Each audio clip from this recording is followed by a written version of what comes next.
नमस्कार साथियों, अष्टांग योग एवं मेडिटेशन सेंटर में आप सभी का हार्दिक स्वागत अभिनंदन। आज हम जानेंगे गरुड़ासन के बारे में। Eagle pose. गरुड़ासन के क्या फायदे हैं, गरुड़ासन कैसे किया जाता है और गरुड़ासन किनको नहीं करना चाहिए। तो आइए जानते हैं सबसे पहले गरुड़ासन के लाभ क्या है।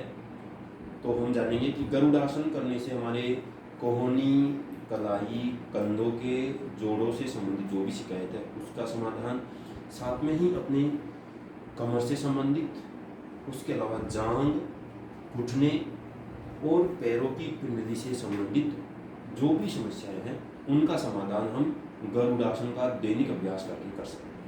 साथ में ही साइटिका और गठिया रोग से संबंधित जो भी समस्या है उसका भी गरुड़ासन के दैनिक अभ्यास से हमें फायदा मिल सकता है।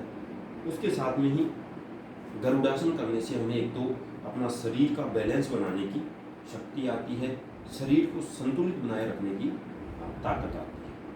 साथ में ही हमारा ध्यान स्थिर रहता है।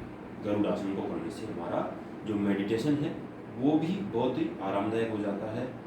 इसके साथ में ही गरुड़ासन किन को नहीं करना चाहिए। सबसे पहले तो जिनके लूज मोशन होता है, अर्थात जिनके दस्त हो रहे हैं, उनको गरुड़ासन नहीं करना चाहिए।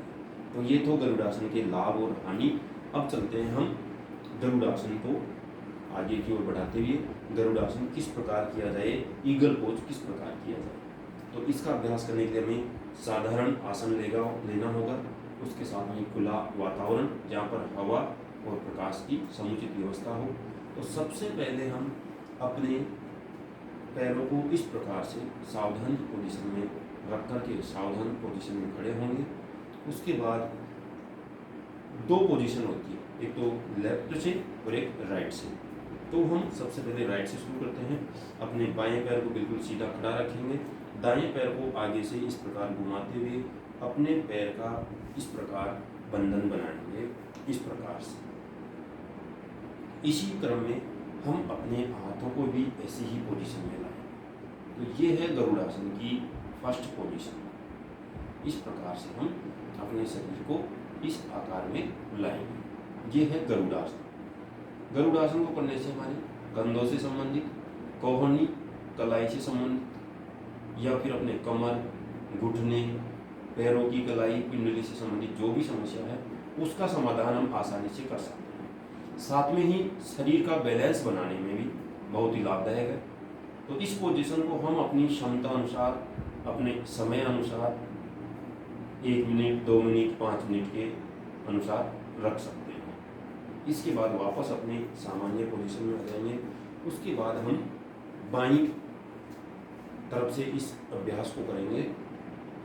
बाएं पैर से इस प्रकार से अपने पैरों को इस आकृति में ले जाएंगे और ऐसे ही बाएं हाथ को इस प्रकार। तो ये है हमारा ईगल पोज, गरुड़ के जैसी पोजीशन, जो हमारे शरीर की मजबूती के लिए और अपनी एकाग्रता के लिए बहुत ही लाभदायक है।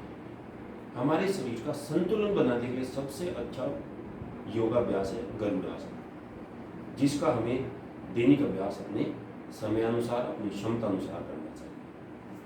तो साथियों, ये था गरुड़ासन और आशा करते हैं कि आप सभी के स्वास्थ्य के लिए लाभदायक होगा। धन्यवाद।